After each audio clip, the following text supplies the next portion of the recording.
thank you for clicking on the channel. So we're gonna just talk about my truck that I started a long time ago. Like 2 months ago, I bought this truck for 1,800 bucks. Had a bad frame. Somehow I made a post on Facebook and some guy in Warsaw happened to see it, got a new frame.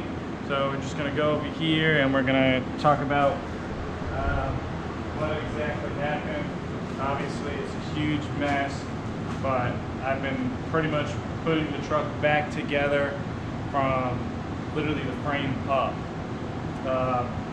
So pretty much the main components that we kept and are going to continue to utilize is going to be the one black. The one black.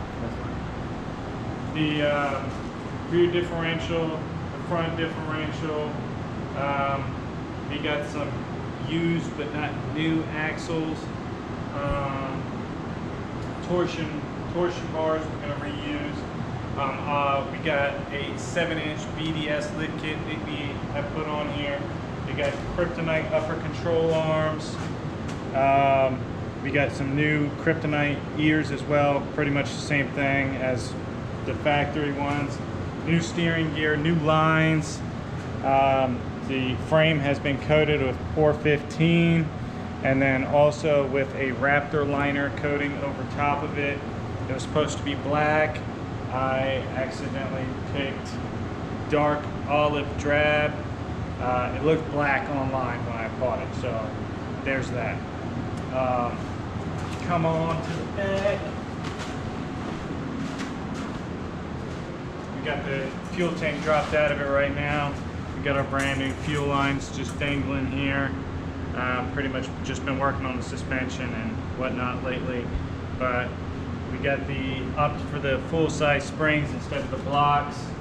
We got brand new shocks here. I think it's NX Nitro shocks. It was that or the Fox.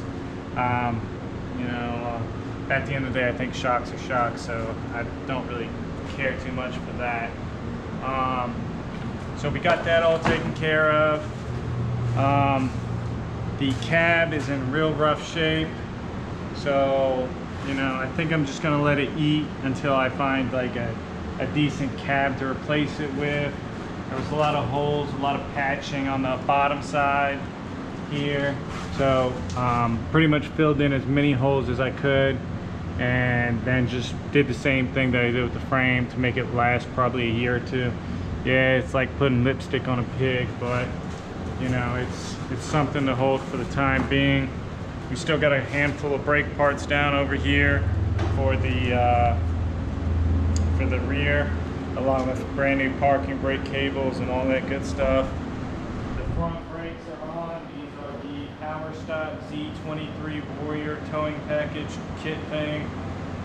We also got the kryptonite hub bearings on here. The BDS lift kit did come with steering knuckles, you know, then your adapter plates and stuff like that. Most of this is not completely fully tightened down because the vehicle's weight is not on it yet. Didn't get a chance to put the brake hoses on because the new caliper surprisingly didn't come with banjo bolts. That was a big shocker for me. I don't know why they would do that. But like I was saying, a couple patch jobs here. I'm not a fabricator or anybody crazy, but patched up this guy right here, this guy behind here, did a little bit of coating as well. It's a little thicker than the actual firewall, so you know what can go wrong, but that's pretty much as far as I've got on the truck right now.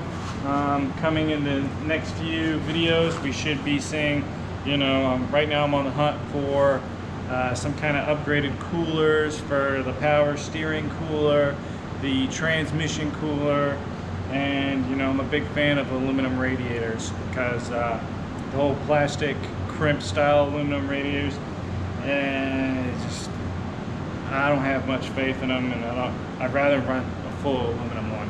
It gives me more peace of mind, especially if I'm going to be taking this thing pretty far. But that's about it. You know, like I said, I wasn't a huge fan of this color at first, but it's starting to grow on me. You know, it looks like a huge mess all around it. And believe me, it is a huge mess, but it will get there in time. So just ordered up the wheels. I think we went with I can't remember the brand of wheels.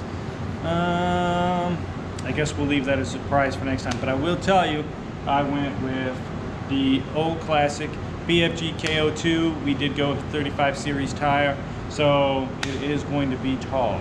So really excited to see how it looks when it's all actually back together with those wheels and tires on the ground.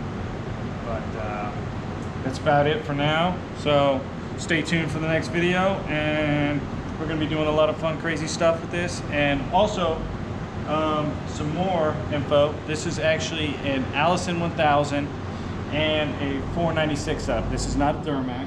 This is not a 5.3. This is not a 6.0. This is an 8.1 liter with an Allison 1000 behind it. So it is a pretty sweet combination truck, and it's going to be lots of fun. Got lots of tire marks to show prior to doing all this. So